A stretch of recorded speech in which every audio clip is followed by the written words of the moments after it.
Muy buenas, pues vamos allá con la segunda parte del tema 5 de los antipsicóticos atípicos. Estamos en el punto 3, el agonismo parcial 5-HT1, que también puede hacer que un antipsicótico sea atípico. Los receptores postsinápticos 5-HT1A en el córtex prefrontal son aceleradores para la liberación de dopamina en el estriado. Importante. Si la estimulación de 5-HT2A es el freno que tiene la posterior liberación de dopamina y el antagonista 5-HT2A corta el cable de freno, reforzando la liberación de dopamina, ¿cuál es el acelerador para la posterior liberación de dopamina en el estriado? Los receptores postsinápticos 5-HT1 de las neuronas piramidales en el córtex. Repetirlo todas las veces que podáis. La estimulación del receptor 5-HT1 en el córtex hipotéticamente estimula la posterior liberación de dopamina en el estriado, reduciendo así la liberación de glutamato en el tallo cerebral, que a su vez no logra activar la liberación de GABA inhibitorio en las neuronas dopaminérgicas de esta zona. Las neuronas dopaminérgicas son así desinhibidas, al igual que lo hacen mediante un antagonista 5-HT2A. Esto provoca la liberación de dopamina en el estriado y SEP reducidos. Los receptores 5-HT1A presinápticos del RAPE también son aceleradores de la liberación de la dopamina en el estriado. Cuando la serotonina ocupa un autorreceptor 5-HT1A somatodendrítico presináptico en el RAFE mesencefálico, las neuronas serotoninérgicas quedan desactivadas.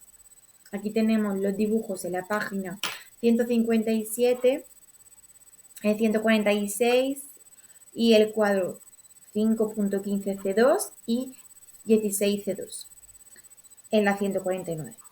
Las vías serotoninérgicas desde el RAFE hasta la sustancia negra y el estriado quedan así apagadas en presencia de la serotonina en los receptores 5-HT1 presinápticos.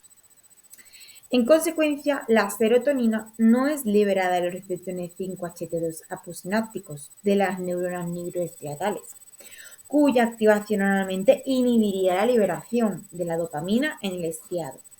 La falta de esta liberación de serotonina debido a la estimulación de estos receptores 5-HT1A permite así la activación de las neuronas dopaminérgicas nigroestriatales y la liberación de dopamina en el estriado. Los receptores 5-HT1A pre y postsinápticos trabajan juntos para reforzar la liberación de dopamina en el estriado y cuando ambos son estimulados por los atípicos, los SEP se reducen. La mayor liberación de dopamina en el estriado y la mayor reducción de SEP se pueden dar cuando levantamos el pie de freno y pisamos el acelerador. Si bloquear los receptores 5-HT2A es como quitar el pie de freno y si estimular los receptores 5-HT1A es como pisar el acelerador, esto podría servir para explicar que ambas liberan dopamina. Porque estas acciones que liberan dopamina desde el estriado podrían sumarse la una a la otra. Y porque los antipsicóticos atípicos con antagonismo 5-HT2A potente o propiedades agonistas o agonistas principales de 5-HT1 potentes o con ambas acciones tienen una incidencia reducida de SEP, es decir, menos SEP, pues antagonismo 5-HT2A y agonismo 5-HT1A. Es decir, para tener menos SEP, sin síntomas extrapiramidales, tiene que tener un antagonismo en 5-HT2A y un agonista en 5-HT1A. Así, tanto cualquiera de las dos acciones farmacológicas aisladas como ambas acciones juntas podrían contribuir a los perfiles antipsicóticos atípicos de ciertos fármacos antipsicóticos atípicos específicos. Los antipsicóticos atípicos con acciones de agonista parcial de 5-HT1A, que son antidepresivos probados como la quietapina y el aripiprazol, podrían funcionar en parte a través de ese mecanismo y que otros antipsicóticos atípicos con acciones de agonista parcial de 5-HT1A también son antidepresivos potenciales, como el brexpiprazol, la cariprazina, la lurazidona y la iloperidona. En el caso del brexpiprazol y la cariprazina, son agonistas parciales. Y el más famoso al final es el aripiprazol, que también es un agonista parcial. Se desconoce el mecanismo por el cual el agonismo parcial 5-HT1A ejerce su posible eficacia antidepresiva, pero podría estar relacionado con la liberación de dopamina y norepinefrina en el córtex prefrontal o con la potenciación de los niveles de serotonina en presencia de un inhibidor de la recaptación de serotonina, que estaría relacionada con acciones antidepresivas. Tabla página 14 por si queréis ver esto. El agonismo parcial de 2-DPA la dopamina, hace que un antipsicótico sea típico. Dice, una tercera propiedad que puede hacer que un antipsicótico sea típico es el agonismo parcial de 2, que es DPA. Estos agentes pueden estabilizar la neurotransmisión dopaminérgica en un estado entre el antagonismo silencioso, no demasiado frío, SEP, y la plena estimulación, no demasiado caliente, síntomas positivos de psicosis. Por este motivo, los agonistas parciales a veces reciben el nombre de fármacos ricitos de oro. Goldilocks en inglés. Sin embargo, esta explicación es una simplificación exagerada y el equilibrio es diferente para cada fármaco en la clase de los agonistas parciales de 2. En la página 168 tenéis el cuadro 5.34 para ver esto, ¿vale? Luego, tenemos esta super tabla, ¿vale? Que nos la tenemos que aprender, obviamente, ¿vale? Porque esto nos lo suelen preguntar. Entonces, tenemos que saber que el 5-HT1BD es presináptico. Las consecuencias de este bloqueo, de que se bloquee el receptor 5-HT1BB, para que lo entiendas, la tienes en esta página, que la ocupación de la serotonina, la ocupación serotoninérgica de este receptor ocasiona un bloqueo de liberación de 5-HT, ¿vale? De serotonina. Los fármacos que hacen esto son la vortioxetina, que bloquea este receptor terminal y fomenta la liberación de la serotonina, es decir, es un antidepresivo. 5-HT2C es posináptico, ¿vale? Podemos ver perfectamente que el único presináptico es el 1-BD y los demás todos son posinápticos, tanto el 5-HT2C, el 3, el 6 y el 7. Regulan la liberación de la dopamina y norepinefrina. Las consecuencias de este bloqueo es que libera dopamina y norepinefrina en el córtex prefrontal y tiene acciones procognitivas antidepresivas. Las características especiales es que su estimulación suprime la liberación de dopamina más en la vía mesolímbica, ¿vale? Síntomas positivos, que en la nigroestriatal, no produce sed. Y los fármacos pues, pueden ser tanto babicacerina como lorcacerina o mirtazapina y agomelatina. En el caso de la babicacerina, es un agonista selectivo de 5-HT2C,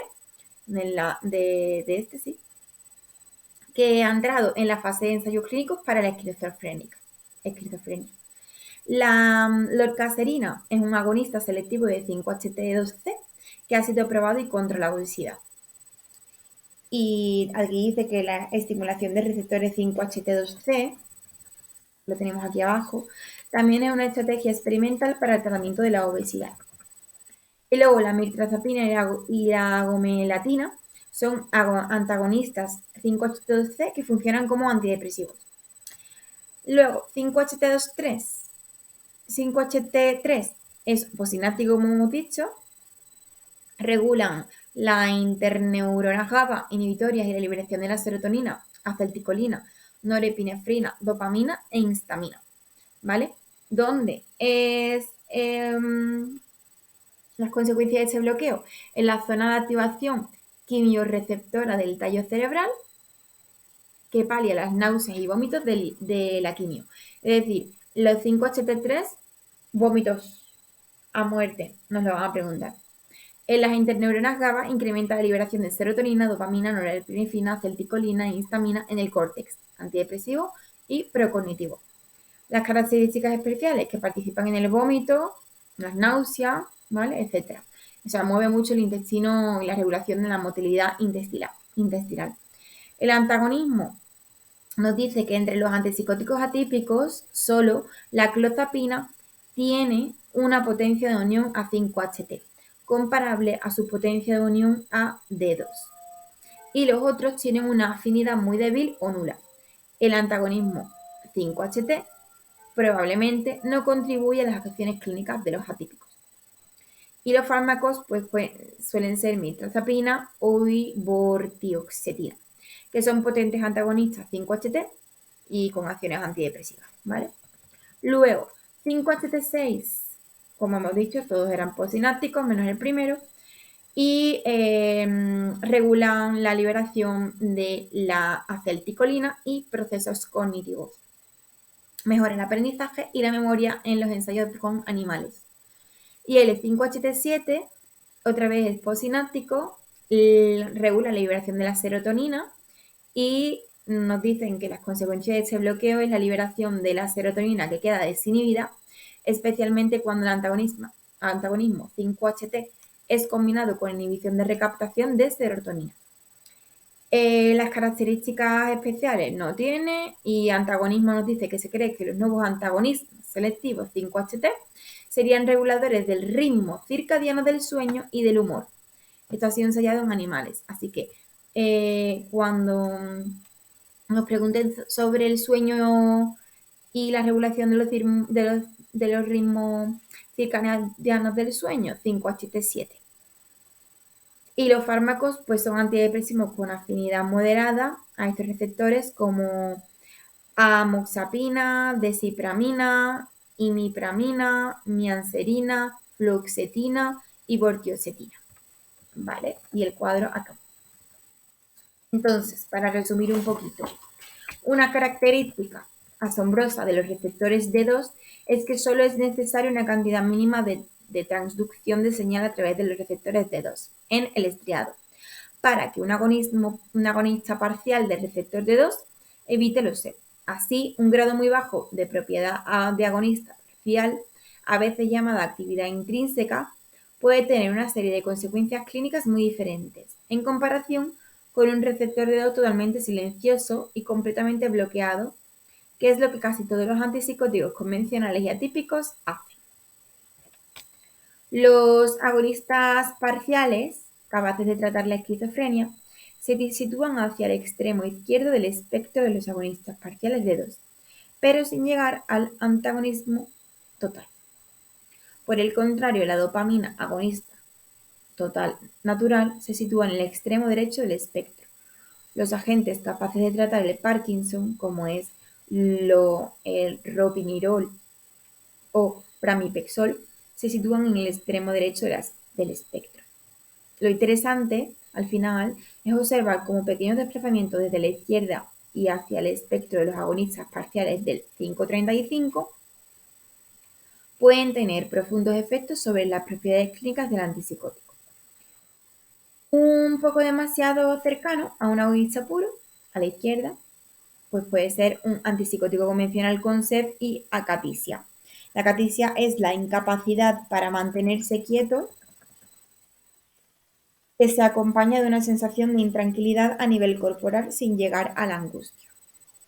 Y luego un poco más hacia la derecha, el antipsicótico atípico sin SEP o acatisia, con mucha activación, capaz de empeorar síntomas positivos de la esquizofrenia y provocar náuseas o vómitos. ¿Este cuál era? El 5-HT7. No, el 5. No, el 5-HT6 era... Sí, perdón.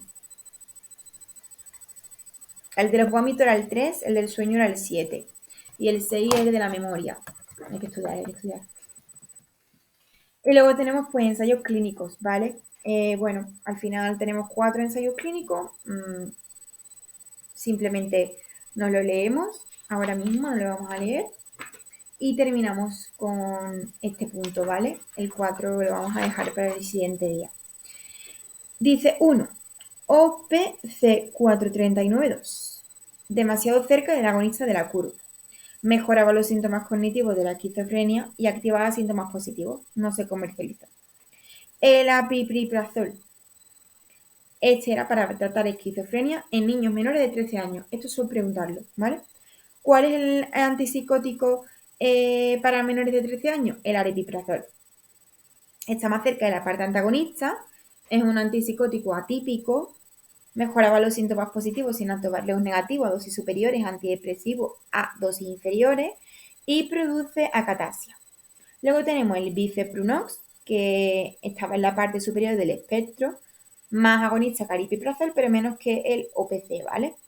Tenía menos acatasia y mejora el placebo, pero no se comercializó porque causaba también náuseas y vómitos, que era el 5-HT3, el de los vómitos. Luego tenemos el brexpiprazol y cariprazina, que se encuentran en la última fase de los ensayos clínicos, que tenía eficacia en la esquizofrenia y pruebas de dosis en manía y depresión. Aunque solo tienen sutiles diferencias farmacológicas, tendrán diferencias significativas clínicas con respecto al aripiprazol y entre sí. Y para acabar este punto, el punto a retener aquí es que el agonismo parcial de 2 puede hacer que un antipsicótico sea atípico y que cambios útiles en el grado de eficacia intrínseca sea la escala de agonismo parcial en el extremo del antagonismo total del espectro, que pueden tener profundas consecuencias clínicas. Vale. Ya lo que viene realmente tampoco es ultra mega importante, ¿vale? Que sería el punto 4 entero. No tiene mucha importancia. Lo vamos a leer en este vídeo, alguna cosa importante por ahí, y acabamos el punto de hoy. Y bueno, vamos con el punto 4. Los vínculos entre las propiedades de unión antipsicótica y las acciones clínicas. Página 170, cuadro punto 536. Acciones antidepresivas en la depresión bipolar y unipolar. Otros mecanismos vinculados con acciones antidepresivas que son compartidas por diversos antipsicóticos atípicos incluyen inhibición de recaptación de serotonina y o noripinefrina. Solo la quetiapina tiene una potencia superior a su unión AD2. La ciprasidona y la zotepina tienen una débil unión en estas zonas. El antagonismo alfa-2 o A2, que es la mirtazapina, es conocido como su antagonismo A2. Es decir, mirtazapina A2, antagonismo A2. Acciones antimaníacas. Todos los antipsicóticos son efectivos para manía psicótica, pero los atípicos lo son para manía no psicótica. El mecanismo subyacente es el antagonismo o agonismo parcial de 2 combinado con antagonismo 5-HT2A. También los agentes con agonismo parcial de 2 y 5-HT1A más potente que el 2A son también efectivos para la manía. Se ha demostrado con aripiprazol y cariprazina. Acciones ansiolíticas. Controvertido por sus efectos secundarios y costes. Es posible que las propiedades antihistamínicas y anticolinérgicas sedativas sean tranquilizadoras en pacientes con ansiedad. La quetiapina tiene evidencia clínica de utilidad en diversos trastornos de ansiedad. Acciones hipnótico-sedantes y sedantes. En este caso, la sedación es buena y mala al mismo tiempo. En tratamientos a corto plazo, la sedación es un efecto terapéutico deseado, especialmente al principio del tratamiento y con hospitalización. A largo plazo, no puede ocasionar deficiencia cognitiva. El bloqueo de uno o más de estos tres receptores es responsable de la sedación, pues de los receptores muscarínicos colinérgicos M1, de los receptores histamínicos H1 o de los receptores adrenérgicos A1. Su bloqueo central está relacionado con sedación. Su bloqueo periférico está relacionado con hipotensión ortostática, que ya vimos lo que era. La dopamina central, la acetilcolina, la histamina y la norepinefrina intervienen en las vías de activación. La evidencia farmacológica apunta a que los mejores resultados a largo plazo en la esquizofrenia se obtienen cuando la ocupación adecuada del receptor D2,5-HT2A o 5-HT1A mejora los síntomas positivos de la psicosis, más que de una sedación específica resultante del bloqueo de receptores muscarínicos, histamínicos y adrenérgicos. Potentes acciones antihistamínicas, pues la clozapina, la quetiapina y la olanzapina son antagonistas H1, más potentes que los antagonistas de 2.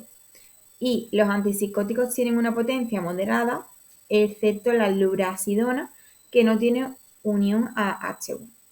Potentes acciones anticolinérgicas, pues son las pinas clozapina, quetiapina y olanzapina, que tienen alta potencia, ya se lo vimos, y no hay unión para otros atípicos, incluyendo la asenapina. Y luego que los que tienen mucha potente antagonismo A1 adrenérgico, pues todos tienen una unión más moderada y son los más potentes como la clozapina, la quetiapina, la risperidona o la iloperidona. ¿Vale? Y hasta aquí nos quedamos, que si no, bombardeamos la cabeza. Ya nos vemos en la tercera parte de este tema. A ver si me da tiempo a hacer la tercera o cuarta parte, porque veo que nos quedan todos los antipsicóticos, así que queda, este tema tiene. Así que, bueno, pues nos vemos en el próximo, vamos paso a paso, poquito a poco.